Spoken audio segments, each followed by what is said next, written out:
Welcome everyone to the December 17th Utilities Committee meeting. Welcome to our guest over here in the corner. I recognize you from the other night council meeting.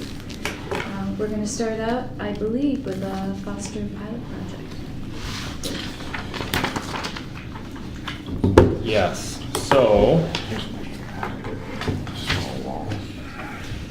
Friday I had the second legislative hearing for Foster with a panel of members from the Senate and the House in Olympia, and they also have business representatives from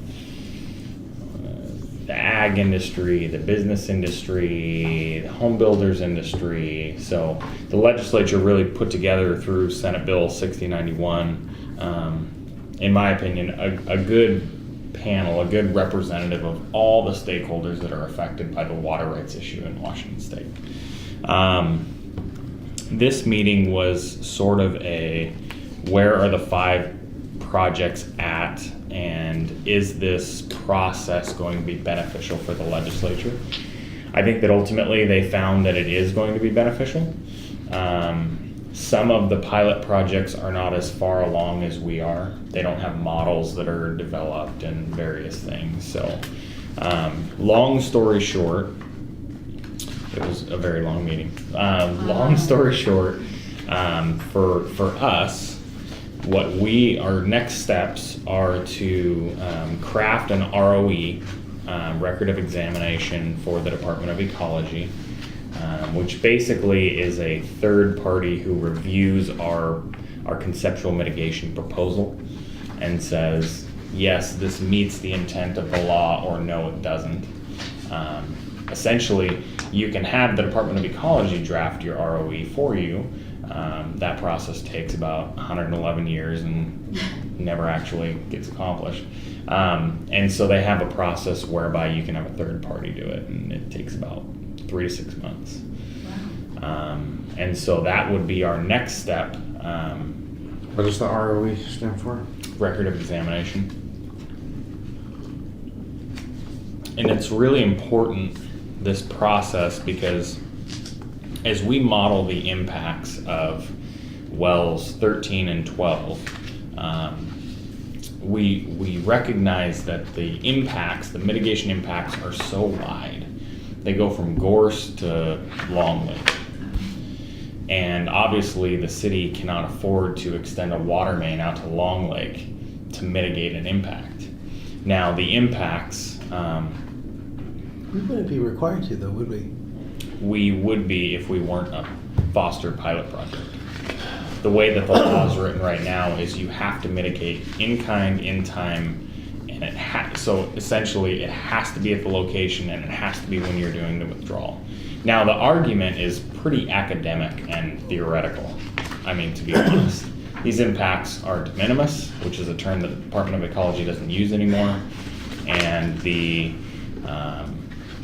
prescriptive nature whereby ecology has guided the law is outright ridiculous.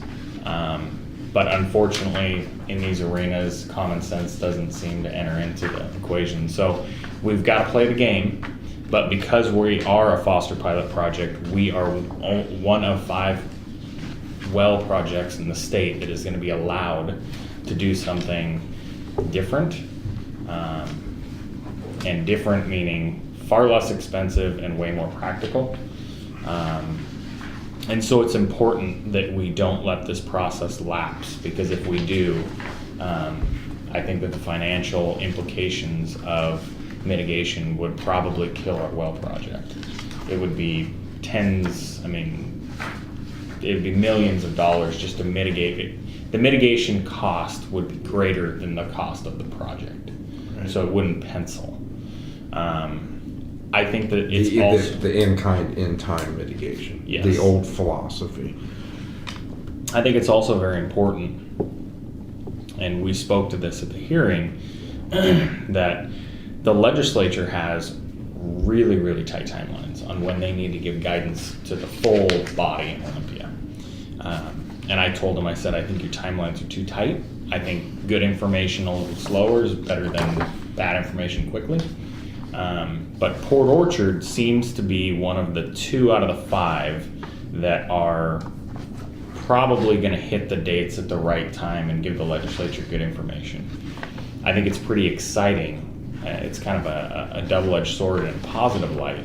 If the city of Port Orchard can get this well project done under this kind of revised guideline and at the same time be one of the entities who hopefully has a voice in changing the way that water law is crafted, that would be a pretty exciting thing for the city. And so we had good conversation. We tried to stop the weird conversations that are going on. I don't envy the legislative community who's being dropped into water law and expected to be experts, and you've got people in there giving them good information, and you have some, different organizations, some NGOs who want to promote their own agendas, and so we have to carefully and respectfully just kind of lay out the facts and take things back to logic. But we're getting there. We are also represented by our water rights attorney, Tom Pors, and we also have our lobbyist, Gordon Thomas Honeywell was there. So a lot of attorneys, a lot of politicians, and we're just trying to monitor this and make sure that our $6 million well project doesn't turn into a $15 million well project, because we have to mitigate for a gallon a minute. And it's funny, I say this all the time, and I think that it gets lost. When we're talking about impacts, we're talking about cubic feet per second in a creek or a river, right? That's a lot of water as far as in-stream flow. But when we're talking about the impacts of our well, we're talking about gallons per minute. So the two are drastically in scope and scale different. And it's often, I leave these meetings sometimes just like chuckling to myself that we're even debating this, because when you take a hydrograph of a creek and you look at, whether they're meeting their in-stream flow or not, when you apply the gallons per minute that we would have to mitigate, the model can't even compute the impact. It's so minute. And so, I would tell the regulators this, and I have. I think this conversation is academic at best, and we should not be putting the onus of academic debates on the citizens to pay for mitigation that truly does not have an impact. So we're going to try and get the draft ROE done by May, get that submitted to the Department of Ecology for them to review, and we'll keep going from there. And if anybody has any questions, there's a lot of information. This document has updates in it on all 5 of the pilot projects. I think that it was put together by the Department of Ecology. Right, so this is a summary of the 5 projects, the conceptual mitigation plans, the SIMPs for each one of those. So what are the next deadlines then? You said they're going to be really difficult for some of these to meet. When are they expecting the next, whatever it is, report, the ROE? The draft ROE is a process that every water right applicant goes through. Essentially, we can submit it whenever we want. We could do it this year, we could do it next year. We don't have the luxury with our Well 13 project of taking our sweet time. The Joint Legislative Task Force has to report back to the Senate and the House in December of next year. Okay. So essentially, we need to get our draft ROE in. We need to kind of finalize some of the modeling, conceptual mitigation plan, figure out what those look like, which is going to take, honestly, a little bit of an effort to talk with the Department of Fish and Wildlife and the tribe about what they're going to be comfortable with. Essentially, our only legal obligation is to apply to ecology, and they will accept or deny.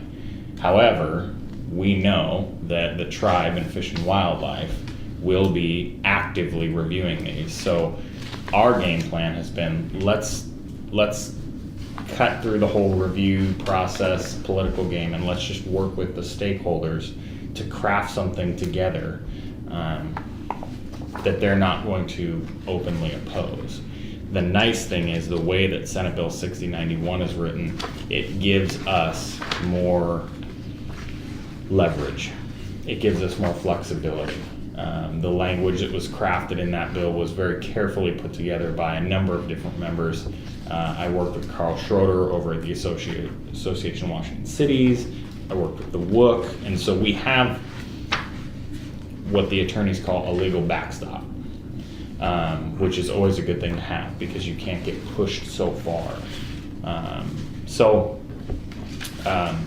we need this before we can start drilling well 13. No. No? We can drill the well. Okay.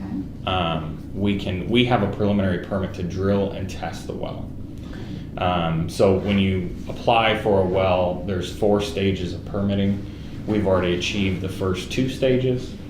So essentially the draft ROE is what's going to get us through stages 3 and 4. Okay. Well, stage 3 is you actually receive the permit to appropriate the waters of the state. Stage 4 only happens after 2 years of putting that water to beneficial use.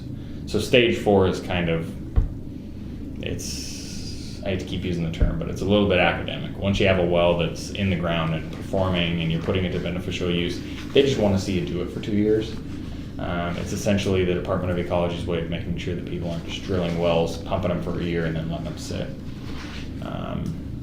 So it's not to say that there's not an absolute ton of work to do, because there is, but we have a plan. I've got a meeting scheduled with our water rights attorney and our hydrogeologist to talk about next steps and put together a work plan for 2019. That's going to probably happen in the second week of January, because what we don't want to have happen is the goal line moving, timelines shifting. We want to put together a nice constrained plan and then make it happen. So it'll be a busy year for water rights, that's for sure.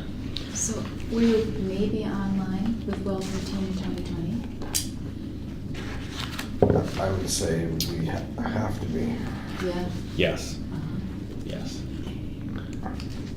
because our loan term is really driving that. So we're balancing, this is the balancing act between ecology and health. Where we've got to push ecology because we're being pushed by health. Right, and I met with health on Thursday. We talked about it some more. I gave them a good update on where we're at, the contracts, the notice to proceed, design, everything that's going on. Which council approved the last meeting, the 2 well 13 contracts. Yes. And it's moving forward, and they recognize that, and they see the challenges. They gave us a little bit of pushback a couple of months ago, and I said, hey, the legislature appropriated $300 million for in-stream flows, essentially as a buy-off to some NGOs and different entities to not oppose this foster potential. And if you were to deny our loan, which would thereby impact this project, which has a statewide lens, I'm fearful that the Department of Health would be under scrutiny from the legislature. As to why are you shooting torpedoes at the foster program? This is a very nice political way of saying, I think somebody's going to lose their job if you guys mess with us. And they came back and said, Looks good. yeah. Well, that combined Thank with, you for mentioning that. well, that combined with the fact that it's the legislature that delayed us for 16 months because of the capital budget. Yes. Right. When we got ramped up, Yes. then we were like full steam ahead, and then we just got stopped. So you can't just stop and start something like this. So just like any other good project, there's always going to be landmines. There's always going to be issues, but I think that we're like the Marines. We adapt and overcome, and we're getting through them. And we've got like I said, we've got a good plan. I think that it's just really important that we keep a watchful eye on what this joint legislative task force is doing, saying we do not need them to move a goal line that would seriously impact the city and its ability to manage its water system. So one landline that just kind of popped in my head, can you double check the 2019-2020 budget? I can't remember if we put in water rights attorney. We did. We did. Yep. Good. We did, but depending on what the legislature does, I can't say that. It's rather nebulous to budget for something that isn't within your control. And so, whether we've got enough or not, can you follow up and see what his contract status is? his contract was extended last week. Actually, I got the email while I was sitting next to Tom at the meeting with the signatory page for the extension. Okay. And we've budgeted, I think, a total of, I want to say it's $45,000 in the next biennium for water rights fees. Good. You mentioned there were 2 of the 5 that you felt were in better position, we being one of them. Who was the other? Was it Sumner or? Sumner is, I well, was trying to guess of the 5 who the other depends who you was. talk to. Sumner is, in my opinion, in a really good position, but they're waiting for model refinement. And so it's not that they're not in a good position, it's just it's going to take them longer. And the legislature is really concerned that they weren't going to have any projects that could actually get them to a point in December where they could make recommendation. I don't know that Sumner's going to be able to achieve that. Spanaway is in a terrible position. Jeff Johnson, their GM, Spanaway Water District, they don't have a model. They don't have a model. It's probably going to take them, I'm just guessing, but $750,000 to create the model, probably a year and a half to do so. Beyond that, their impacts are predicted to be at like 85%. So literally what they withdraw, they would have to mitigate 85% of it. So if it was a 1,000 gallon a minute well, it'd be 850 gallons a minute that they have to put back into a creek, which, oh, by the way, that creek is paved and seasonal. It's a trail that sometimes runs water. So they're in a difficult position, and if the Department of Ecology listens to our utility committee meeting minutes, I have no problem saying that their interpretation of mitigation is poor.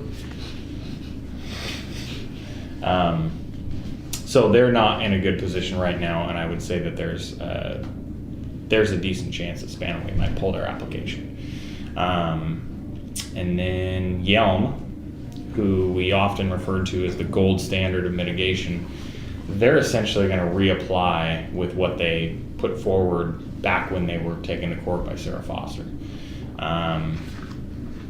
I think that they have a good mitigation package. I talked to their city manager on Friday. We kind of discussed some of the issues that we're going through, and he's ready to submit, but he's fearful until he understands the goal lines better to submit. Because once you submit, that's your package, and he wants to make sure that package is ready to go. But Friday's meeting was pretty important to kind of gauge where people are at. The Department of Ecology, specifically Dave Christensen, took great time and effort at the beginning of his presentation to the task force to say, just a reminder to everybody, the Department of Ecology has the right to approve or deny these applications. And I thought it was funny because one of the co-chairs from the Senate said, Dave, I just want to remind you that the bill that we created, not you, said exempt and prioritized. So the Department of Ecology feels like they got their hand smacked by Foster, because essentially it was the legislature saying, you guys don't know how to do your job, so we're going to let the cities tell you how to do your job. And so they're feeling like, you know, they got pushed to the kids' table at Thanksgiving, and now the cities and the state are directly dealing. I don't disagree with the legislature. The Department of Ecology admitted on Friday that they have more than 5,000 water rights applications in their queue that they have not processed. This has been a trend since the 80s. Well, 60s. Yeah.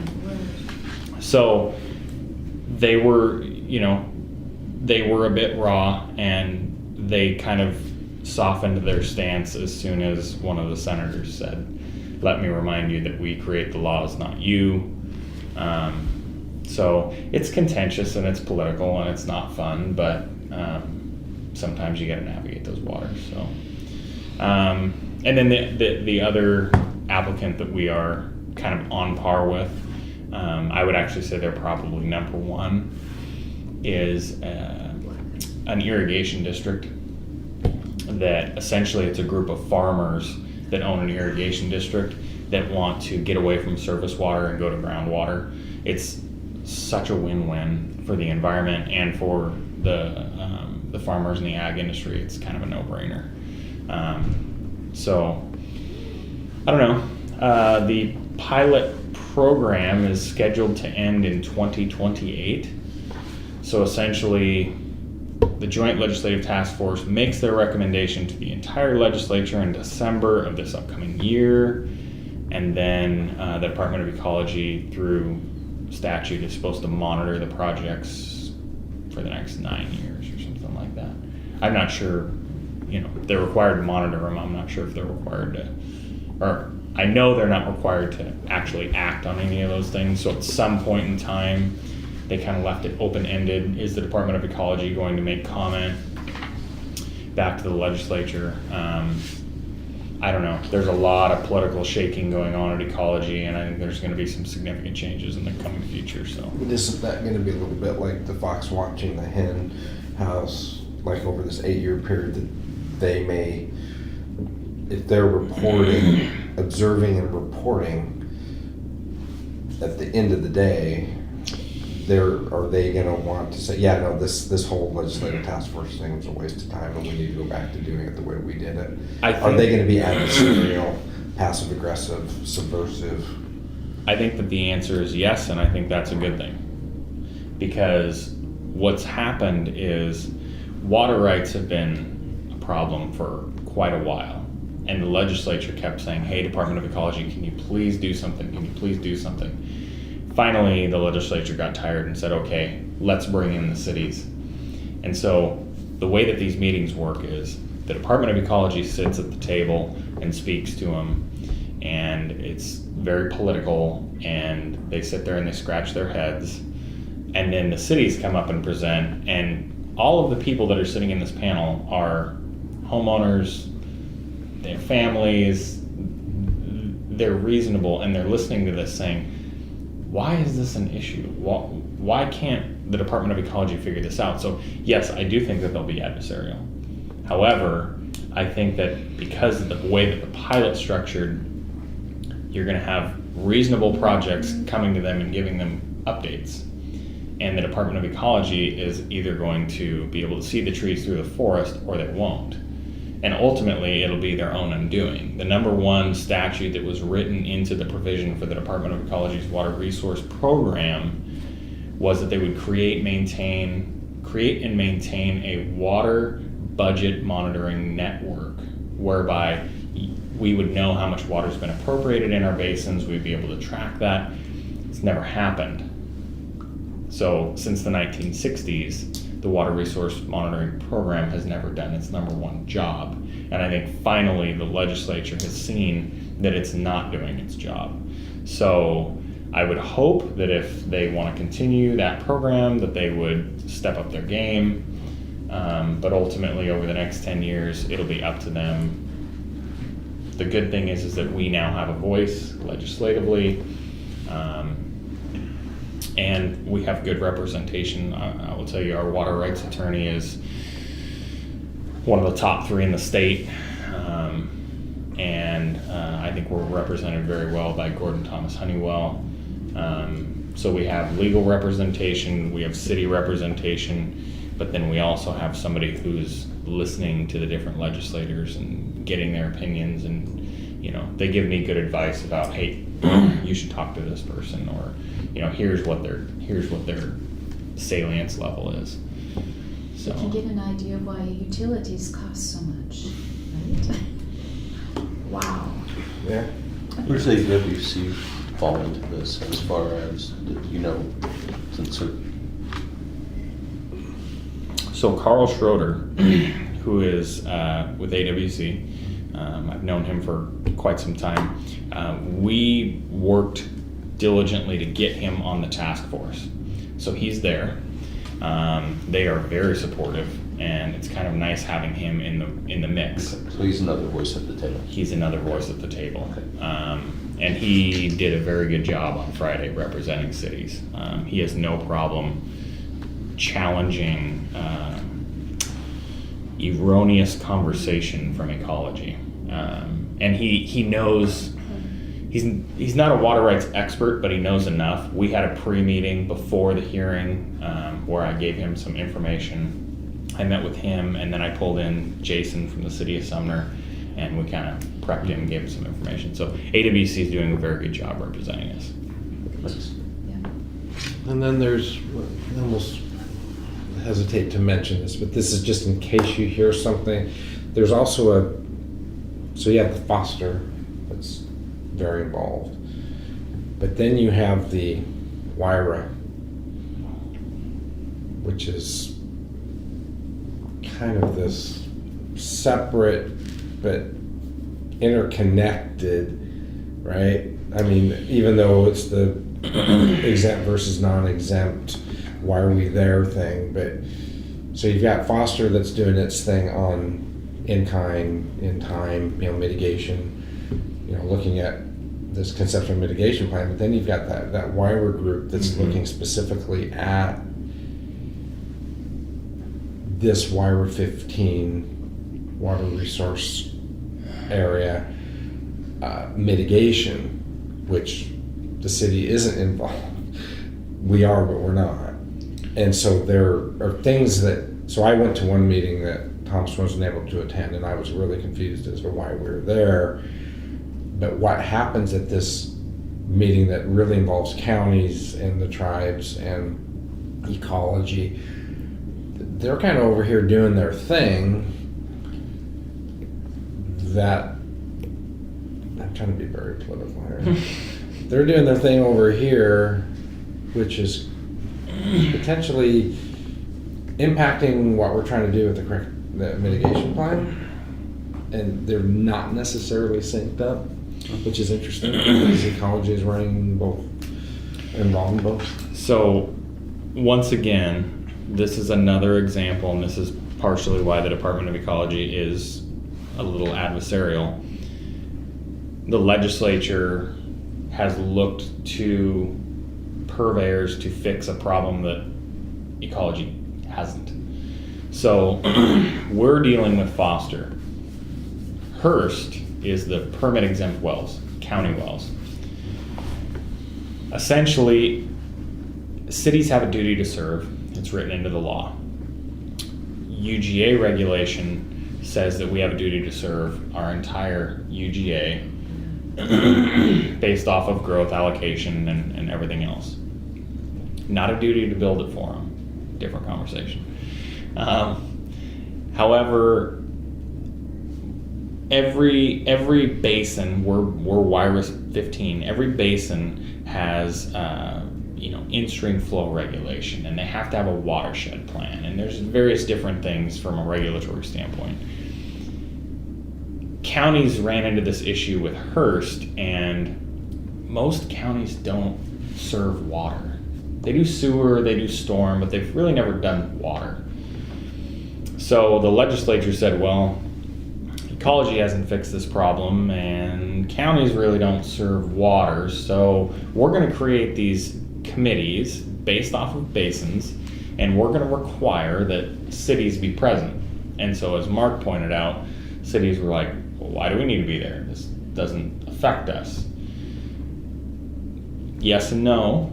we're at the table for two reasons. One, these folks don't deal with water, so they really don't know how to have the conversation. Two, we're involved in Foster, and Foster, as much as it is about mitigation, it's also about how do we manage the impacts to the water budget, right? So we're providing them guidance.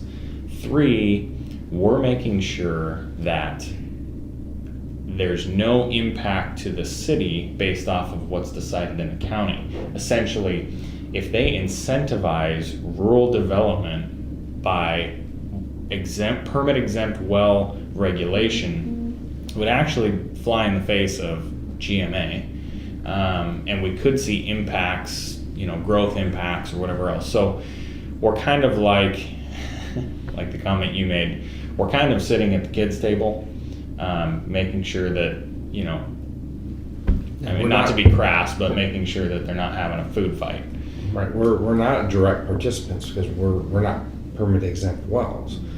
But when I sat in this meeting and I realized that, why are we here? But then when I heard some of the comments from some of the county representatives, the kind of light bulb went on, like, oh, we're here. That's why we're here. We're here to make sure that we have a voice and say, yeah, I don't think Commissioner such and such that you have a grasp of this because you don't do this. And oh, by the way, don't do something over here that's going to really mess up what we're trying to do in the permit world. So it's kind of an odd, so I just wanted to bring that up just so that you know that if you hear things that there are two separate, there's the Foster and then there's the kind of Hearst-Wyra watershed planning, and Thomas is keeping up on both of those because I'll use the term, they're incestuous, but they're separate. Yep. And I'll be at that next WIRA meeting tomorrow. Okay. So all you need to know about water. And it could be worse. We're afraid to ask. We could be in Montana or Idaho where they shoot people over water still, so. Let's not get there. Yeah. So, utility billing? Utility billing. Okay, so the update on Loretta. So we have two utility billing issues, and I guess as a preamble, they're completely opposite, different scenarios. On the Loretta, this was just a case where the individual just chose not to pay, and it finally caught up because they felt like, hey, we're just a business and we're just trying to make it. We don't have to pay this. They are now on a payment plan. I think it's a 10-year payment plan because their current delinquent utility charges is, I think it was $5,000. So you're not in the same boat as them. And they didn't get shut off? It was storm drainage. Okay. So they do have a payment plan in place. The second one is the one where Before we move, are you done with that one? Because I was kind of curious between looking at the letter of the business and then the letter from, that Noah signed out. So this, as far as we're concerned, that this has been resolved then? this Loretta, the first one, Right. has been resolved. They have a payment plan in place to pay back the delinquent fees over a 10-year period. So 10 that years, would- 10 months. I think it's 10 months. Is it 10? I don't think it's 10 months. 2019? Oh, how did you get It's this? the last thing in In our packet. Yeah, it's back here. It's one of the inserts. It's the last one probably. This wasn't supposed to be in it. Oh, It's not wanted that supposed one. Yeah, I need this back. Somehow, I know what happened, sorry. Yeah. I don't need Yeah, just this whole. Yeah, this was my separate document. So that, what my, point made is that's resolved. Yes, this is Yeah. resolved, and we can discuss this, it's just that this has customer information, so. Yeah. Yeah. Okay. No, I hope they're paying it back over a year as opposed to 10 months as opposed to 10 years. Okay, I just knew it You was think so? something. 10, okay. That's all right. I just knew it was a big That's- number. I mean, we don't, okay. This is good. Okay, so let me very quickly, oh, that's why it's in the back. Because it was just laying, here's my copy to discuss. Okay, so that's 6, so let me, 1, 2, It's James looking ahead. 3, 4, 5, and then Thomas, I think, when we grab yours, it's in the very back. The last thing. Thank you. Okay. So we need I have a heart to, attack. Okay, so Wait. now Ms. Adrian, who is here, and so this is a much different scenario, and I guess the part that because I think we all remember the testimony from the other night. I'm not sure. I don't know if this is a utility billing, like if it was a mail, like where your mail was stolen, or utility. I can't. I don't know. I just never seen the bill Okay. until the delinquents bill show up with the late charge. So. and given the history of that number of years with paying on time, it's, something happened that was out of their control. Right. So I think, this is pretty straightforward. And my understanding is that the council, the city council has the right to waive this. So, Right. And I would actually recommend that we take it to the council as a recommendation to waive the fee given the circumstances. Clearly, they did not receive a bill. There are people who paid for, 16 years, was it? 12 years? A long period of time. Have never been waived, and this is just not the way they do business.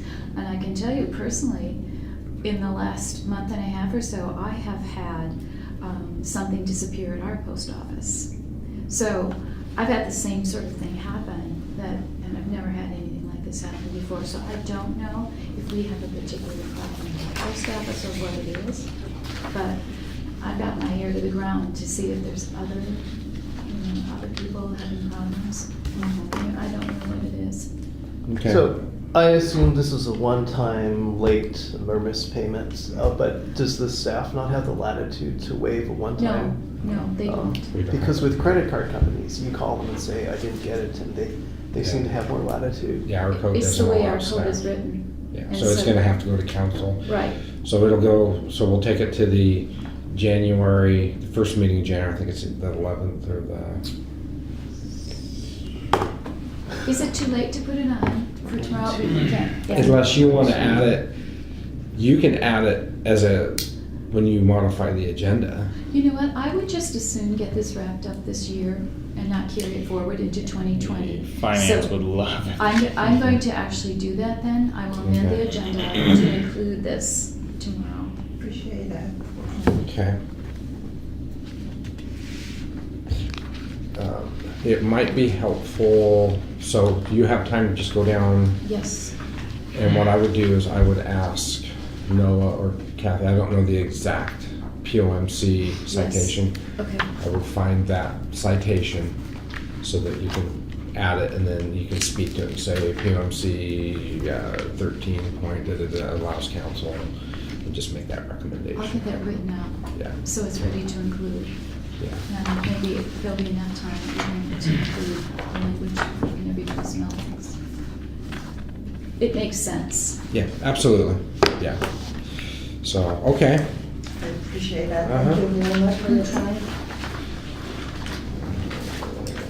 Okay, so now we're, So that's the 18th. yeah, to the Johnson Creek Estuary Water Quality Grant refusal. Johnson Creek Estuary.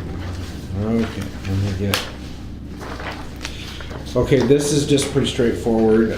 So we received an actual grant from the Department of Ecology, or we were offered a grant that had to do with Johnson Creek. Johnson Creek is Port Orchard Boulevard. I wish that I hope that I think we've declined it because it's just not the right time. The Department of Transportation has pushed out their barrier-free box culvert, the 4x4 right at the DeKalb Pier. That's really the driver of this. And for us to start this process now, it's just the cart before the horse. We really need to know what the state's doing, because they're under the federal injunction of the barrier-free program. They're required to replace the 4x4 box culvert. We were able to, when we went to IACC, we were able to kind of get a one solution approach that involved Department of Transportation, Department of Ecology, Fish and Wildlife, the tribe, the city, and everybody agreed that the solution was that the state deals with that culvert, and then the dominoes start to fall. Because once that opens up, in 1960s, some history is that used to be an estuary where the Little White House is, and Johnson Creek just used to be a major drainage. In the 70s, the city built a road, but in the 60s, the estuary got filled, and attached to that 4x4 concrete box culvert were two 30-inch pipes. That's how Bayside Plaza got built. The first culvert was for Bayside Plaza, and whenever we had flooding issues, high tide, kind of like the same thing we have in Arnold, high tide conditions with heavy rain, the Bayside Plaza and that Little White House, the old Schmitty house, would flood, and it was the city's position always been, well, that's your problem because that's your property, until I found a 1961 easement where the city had accepted maintenance and responsibility for the pipe. Not sure why they did that, but they did. So the issue is that when the state comes in and removes that culvert, because we have our main 30-inch sewer line through there and water lines and everything, the state has to really scope that. This is going to be, they dealt with a lot of issues when we did the barrier-free at Anderson Creek and Gorse. They worked with the city of Bremerton to kind of figure out how they were going to deal with the utilities. Our issues are going to be that times 1,000, because we've got a 30-inch concrete sewer pipe that carries off of the sewage from the west half of the city. That's like right in the middle of it's just over the box culvert. And so when you start looking at freeboard conditions, it's a problem for the state. So they had come out at one time based on the IACC meeting to move the project up on their junction list, but it ultimately got pushed back down when they came out. We had like 30 watchdog guys out there all scrambling around, structural guys and environmental guys, and they all kind of walked away going, oh, this is a problem. There's probably going to be a bridge. There may be an actual pump station on the west side, right there now. When you start looking at freeboard conditions and the utilities, they may end up building a bridge, and that's what used to be there originally, all wooden bridge. The biggest issue is that sewer pipe. If that sewer pipe wasn't there, they'd be able to fix it. But my guess is by the time they get to it, I'll probably be ashes to ashes and dust to dust. I think the city's going to have a major pump station, Marina Pump Station 2, or Tweeton's Pump Station 1, which we certainly don't like pump stations down by the shoreline, but I can't really think of any alternatives other than rerouting the sewer as it comes down Port Orchard Boulevard and maybe getting to the south side. I just thought of that. Maybe that's the option. Is we come across upstream of and come down through Bayside and then come back into Bay Street. You'd have to go that way and then go underneath the estuary and then Yeah, we'd be able to go under. probably. Yeah, I think that's the only option. And that just kind of came to me, so I think I'm gonna send that to WashDOT. Yeah, I Just think say we have a WashDOT. solution. Yeah, we got a solution. I mean, it's gonna be part of their project, but you can build a bypass line that just completely, and remember, we have this situational study for the Bay Street Pedestrian Pathway West project. So we're conceptualizing a roundabout at the top of Port Orchard Boulevard, the bottom of Port Orchard Boulevard, and Port Orchard Boulevard is completely rebuilt anyway, because we have 18 culvert crossings that all have to be. I remember you saying that, the project will be done. Yeah, we're gonna end up building Johnson Creek anyway, redoing the sewer, so why not take that sewer line and bring it down to Bay Street through a different alignment so that it avoids right through the middle of that outfall. So that's the solution. Yeah, we just Where need would you it. bring it That'd down be- to Bay Street? It comes down right where the stream comes in. Right? Is kind of right down by our well 7. It's a big deep. Yeah. Well, yeah, Continuous well, HDPE. yeah. But it's at least that makes the replacement of that box culvert feasible. Right now, it's infeasible, and that's why WashDOT's punted. Is because they don't really have any solutions. I don't want to have a pump station on the west side of just so we can pump across this new bridge. This is way out, isn't it? Well, Way out in the future. Well, it's not too far off, because in 2022 is when we start the situational study. So this has to be a part of that situational study. But How- not paid for by the city. No. I just think that, from the sound of it, of rebuilding and all the work that you're talking about with Port Orchard Boulevard is gonna make Tremont look like child's play. Yeah. Yeah. By the time It's you get the whole thing redone. it's going to have to be done. You're going to probably with 3 box culverts, 2 or 3, where you're going to control and rebuild Johnson Creek as a creek. The construction of it'll be, because you're gonna have to shift the creek over. Yeah. No, it's a big There's significant buildings or properties being purchased by WashDOT. There's no doubt. So, long and the short of it, which wasn't very short, is we're way premature on accepting a grant. Right. There are too many, once we get the 2022 situational study going, and we really conceptualize what it looks like, it may be that Port Orchard Boulevard goes away. I mean, that's a very real possibility, that you would just say, the city should have never built a road in the middle of a stream, which is exactly what they did. I remember when it was under construction, because I was a kid, and that's just what you did. The grant was also, here's a couple of shekels, Right. fix a multi-million-dollar problem. Yeah, so the time is not right. There'll be a much bigger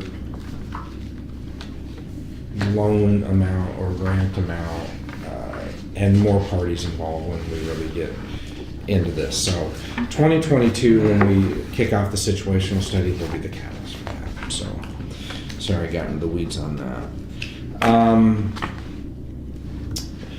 Also in your packet, I'm not going to go over this line item by line item. This is just more of a heads up that we do have a new permit.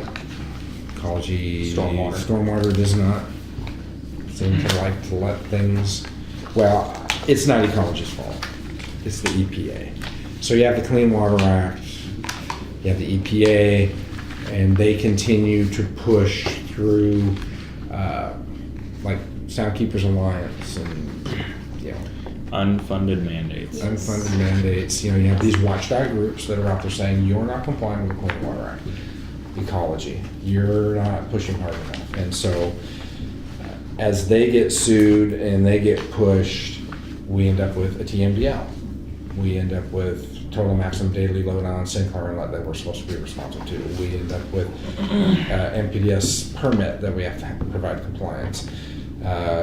With those, we have regulation change. So this is the next round. the 2019 permit of basically per section,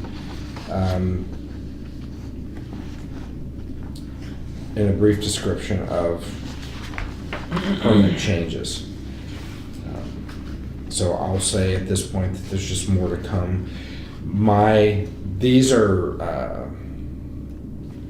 this is kind of an outline of the new requirements. This My- this is an outline of the changes and additional requirements. Yes. And my history has been, when I first came here on the previous permit and I spent time commenting, nothing changed.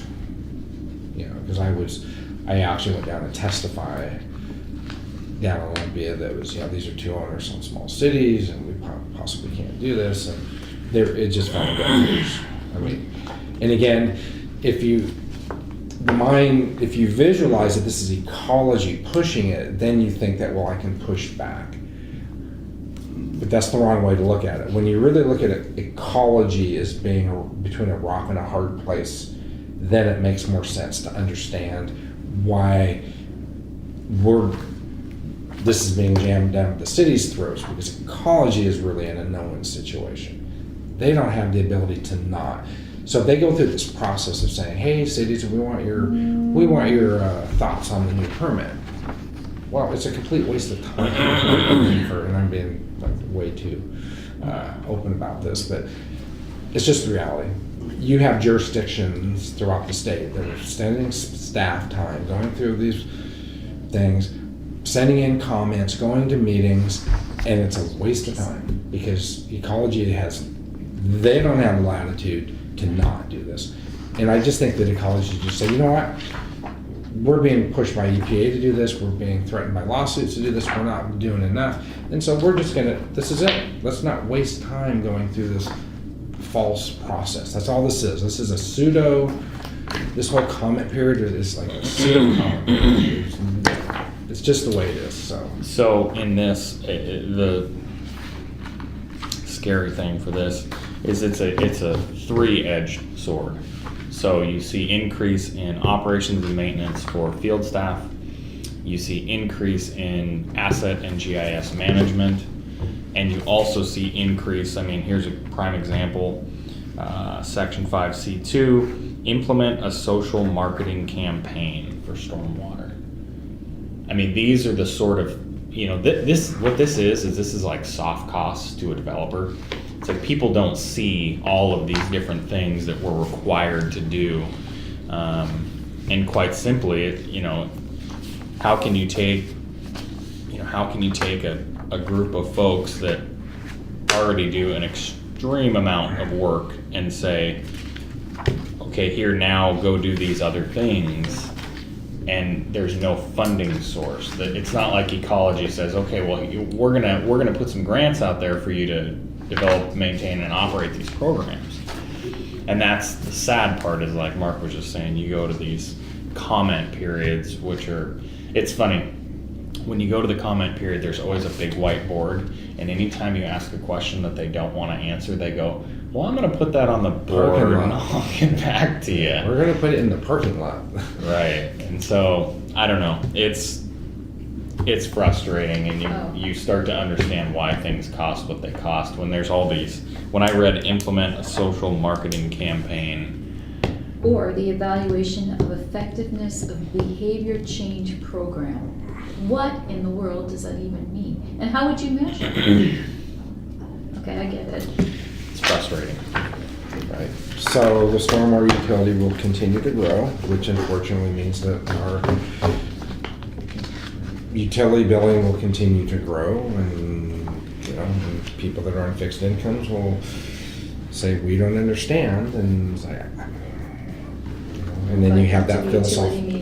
Yeah, you have that philosophical conversation about, well, do you drive to Safeway? Yes. Okay, well, you're having an impact. A lot of people don't want to be philanthropic. They don't have the ability to be philanthropic, but it's a carbon footprint issue, and I don't see any relief in sight. Okay. Well 9 updates. So the water quality retrofit, the construction, I think we're still looking at February, March. February, probably mid-February for startup. You know, this is, it honestly is something that I'm sure you guys are, but you should be really excited about. This project itself is going to increase the city's water quality tremendously. It will decrease maintenance costs for, you know, how much time we spend dealing with water quality issues. All of the sediments. And so, you know, it's gonna take us a little bit of time to get up to speed with operations and maintenance. The city's never had a water treatment facility like this. I have tentatively scheduled for 2 other jurisdictions who have these facilities to send a couple of our operators over there to get a better understanding. I've worked with these facilities personally, and so I can help a little bit, but I'm just very excited that we're not gonna have to deal with some of the issues that we've dealt with before. This, in conjunction with the Well 13 project, we're gonna be very lucky to have the water quality that I anticipate that we're gonna have. And at some point, we'll probably wanna do, if you guys want, you can go out there and Yes. take a peek Love at to it. see So it. we're gonna start bottling it and selling it? Probably not, but we will be putting in for, once we really get a handle on operating the Oh, system, yeah. we will put in for water taste testing competition with AWWA. Well, actually, that would be a way we could pay for some of the storm improvements that we need. It's by Yeah. selling our Port Richard water. Like I said, the only reason I brought it up was New York City did that for a while because they touted the quality of their water. So they were bottling it and selling it. So I think that falls into your next bullet there. Well, one thing, before we leave this though, one thing we do have to talk about is we're gonna have 3 water systems at some point. And when this first one comes up, we're gonna have to get at some point, we're gonna have to have a full-time water treatment operator as a position. So I would say in the next budget, the 2021, you're gonna see an FTE we're gonna have to have a full-time operator. We're gonna be required by the department to have a full-time operator. So, and then Arizona Emissions, basically, it's in process. The council chose to go ahead and have that firm basically see whether or not we should continue or not. We're in process with Grant Osborne right now. So that's kind of where we're at on that. It's to be continued. McCormick Pump Station 1, Thomas can update you on that. Yeah, I'll do 1 and 2, and then I'm gonna have to go to that other meeting. Yes. McCormick Lift Station 1, as per Well, I can the- do 2. I can do 2. Okay, as per the agreement, developers constructing that. Couple of main points. One, the design is done. The facilities have been constructed. However, one of the firms who constructed all of the underground vaults and buildings, they constructed it slightly different than the spec on accident, which included some hatch issues. They sent the designs over, they asked if it would be acceptable or if they could do a slight modification, and we rejected it. And we said, no, you need to build this per our spec. You know, we're very sympathetic to the fact that it's gonna cost them a 12-week delay and about $85,000. But at the end of the day, the city is not going to accept more maintenance and operation because it wasn't built to spec. So, so the developer is being delayed on their improvements. However, They still have the temporary bypass and backup systems in place. They're paying for those. They have submitted their preliminary documentation for bonding. Looks like they're gonna have to bond about 3.5, maybe more, $1 million to pick up their permits to construct. We won't issue the permit until the bonds have been submitted. So things are, one step forward, one step back. Things are moving. At the end of the day, I think that the city is going to be getting the facility that it needs, and we're not paying for it. So, And no impact on current building by the developer. no, as long as they keep the Right. temporary and backup Okay, systems. and that's in what I place. thought, I just wanna make sure Yeah, that we're still moving in the same. sewage is flowing. Yeah, we're, Yeah. so. At least from a sewage perspective, nothing's being impacted. Right. And I did Sunday, finally got the preliminary information reviewed and sent over to the developer as to required DOH documentation for the Well 12 campus build out. So the developer now has that. It's about $50,000 for the work to be done to essentially conceptualize and get the Department of Health to buy off on the Well 12 campus. We informed the developer that the city is not going to pay for that. This is being triggered by your build out. They didn't love that, but that's the way the world works. I can't make Councilmember Chang pay for a well for somebody else to build plat. Well, you could. I wouldn't mind. No. They do want that extended then. Why not? So, anyways, I now have to run to another McCormick meeting. All right. So, Thank you for the update. then- So, how long is that gonna take to fix, do you think?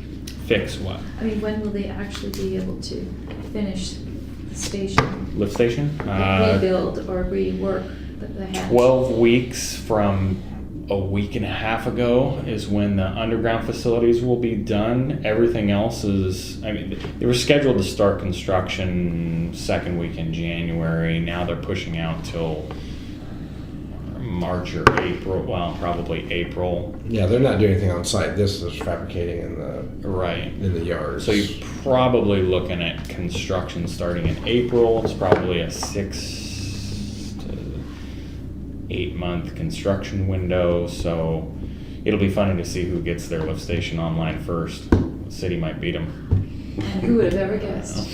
Well, then that leads to That was the update on Marine Pump Station 2, right there. Marine Pump Station 2. Well, Pump Station 2, we're in the design of that. I guess, were we with Peter? I mean, I asked Peter to go back and do some value engineering because the costs are high. It's a huge lift station. It'll be the third largest lift station that we have. The good news is our construction costs will be less than McCormick 1. That was a good negotiation. We have plenty of room. We're not dealing with critical areas. Functionally, the construction of it will go a lot easier.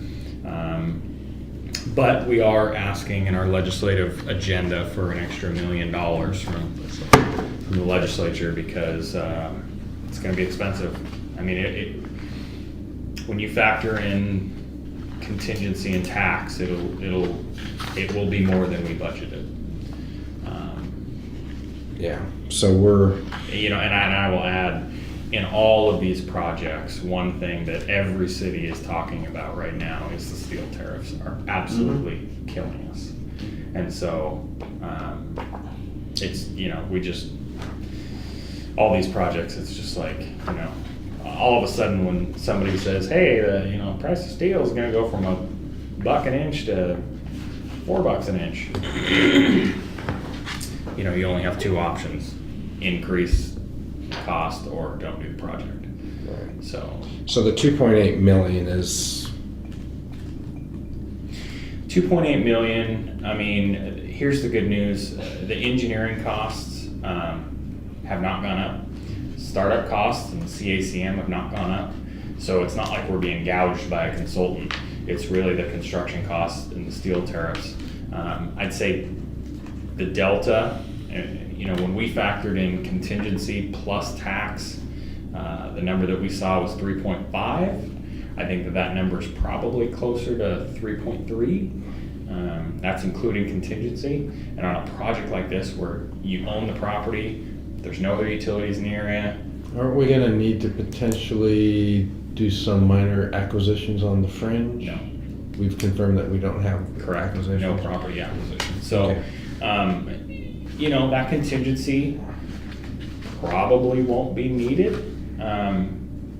But at the same time, doesn't every project manager tell you the contingency probably won't be needed? So Because we had estimated that there would be a number, that if acquisition is 0, right. and then permitting environmental isn't gonna be as onerous. Yeah, I mean, let's put it this way. If you take out tax and contingency, we're on budget. Tax will push us over a little bit. If we don't need the contingency, that'd be great. We're still at a 45% design. Maybe through the full design process, things will turn out differently. I mean, the contingency value as the design advances generally goes down a little bit. But at the end of the day, I don't want to tell you that we're going to be at 2.8 because it's a major lift station. More to fall. More to fall. Yeah. Anyways, I gotta run. Okay, I just saw Good to Rob see you walking guys. over. Right behind you. So McCormick 1 we talked about, McCormick 2 we talked about, legislative session Well, 15. well 13, well drilling and site prep contract. So we have the notice of award for the site work, and then we also had the notice of award for the well drilling. So that occurred last meeting. Well 6, Maple Street, so that's to be determined. Basically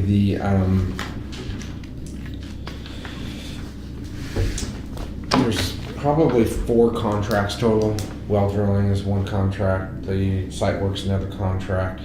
There's a contract that has to do with all the work at Maple Street, well 6 site, getting past the cemetery. And then there's probably a separate contract for some, unless we can combine them into work between 13 and 6, putting in pressure reducing valve stations, doing some main upgrades. So there's the connection of 13 to the system to 6. So there's probably 2 more contracts. So plus 2.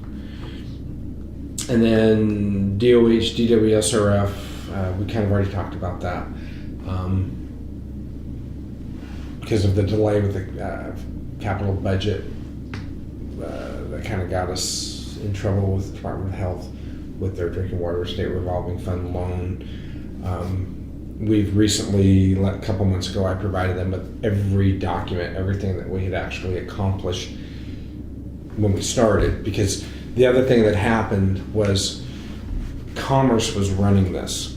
So you had program through the health department. I think we talked about this last time. Commerce ran it, and we were fine with Commerce. And they're like, yeah, you need an extension, no problem. Da, da, da, da. Well, 2 things happened. One is the legislature shut us down for a year. And the other thing that happened is Commerce transferred. Health kind of took their ball and went home. They took all these projects that they had Commerce managing for them and said, we're going to manage them ourselves. So when everything got shifted to Health just kind of, with blinders on, they weren't looking at the legislature, they weren't looking at Commerce. They just said, oh, you have a loan with us and you're supposed to be doing in 2018. And so we had to go back and prove to them, no, we've actually, because they just said, you've not done anything. I was like, well, no, we haven't. This is everything we've done. So I had to document and send every document that we'd already sent to Commerce. I had to duplicate that to health and say, yes, we've done this, we've done this, we've done this, we did this, we got stopped, delayed, you know, complete timeline. It was like 3 sheets of paper and a packet like that, saying, okay, here we're, this is where we're at. We actually, because their concern is we haven't done anything. And it's like, no, we've done a lot. Now, we did go from 10 to 13 for these reasons that Commerce and you guys and Health accepted. But so it was a bit of a rough start with Health. They were kind of, I'd say they were beating their chest a little bit, but I think we're now back to, we're moving. They know where we're at environmentally, and through the Office of Archaeological and Housing Preservation, Historical Preservation. They were kind of a bump in the road. So I think we're through all that, and at one point they're saying, no, we're not going to give you that 1-year extension, and now they're like, well, we're just not going to give it to you now, but because they're the pieces, obviously, the foster and everything that's interwoven. So I think we're fine with DOH and DWSRF to get that last extension to get us to 2020. We just can't ask for it until this spring.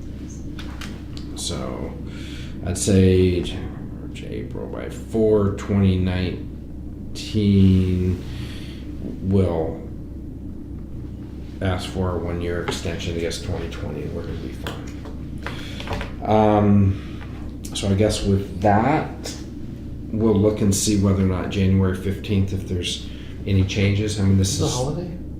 January 15th, I don't think so. And Martin Luther King. Or is that the 14th? 15th a Tuesday. Well, this would be a Monday. Is Martin Luther King always on Monday? It's always on a Monday. It's on the 21st this year. Okay, and I think the 14th is a Monday. 14th is a Monday. Yeah. Oh, so this is actually, next meeting is actually January 14th. Yeah, 2019. Did you need to include Oh. this thing here? Yeah, I do that too. What's that? Did you include this? It seems to be a future document.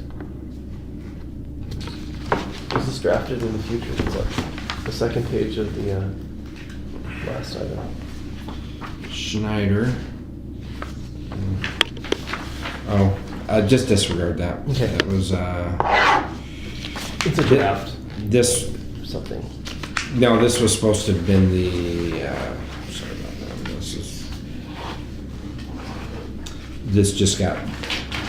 This is a future document. This is just the Very draft. prescient. Yeah, so go ahead and give me that one back too. Yeah, you want to do that? That's this, Mine are just the second page, yeah. Just the second page. yeah, just a second. I love that second. Yeah, it hadn't been, so this was, It's a draft. yeah, this is just a template for, because we're going out for ad for. Yeah, I was thinking, oh, you already know the results. Yeah, no. This is nothing more than a draft. It was supposed to have been the other well 13. It somehow got it. So I apologize for that. So January 14th, 2019, our next meeting. Yes. Unless we don't have any updates. Okay. I wouldn't, I guess maybe just being a new kid on the block, maybe just talking to Thomas or yourself, because it's always good to get some of the background material. Like when we miss a meeting, I always feel like I'm missing something. And, when we had, some very good discussion about Foster today and some of the other stuff, I always feel like I'm playing catch up. Maybe just my as I come in my first year in the fold, you know what I'm saying? Oh, yeah. I always feel like I'm just behind the 8 ball. Well, everything. And that may just be a process of time. Okay. See you at 5:10? Okay, so Yes, yes. should be 10:45. Yeah. Yeah. Okay. Thank you Okay, so thank much, you. everyone.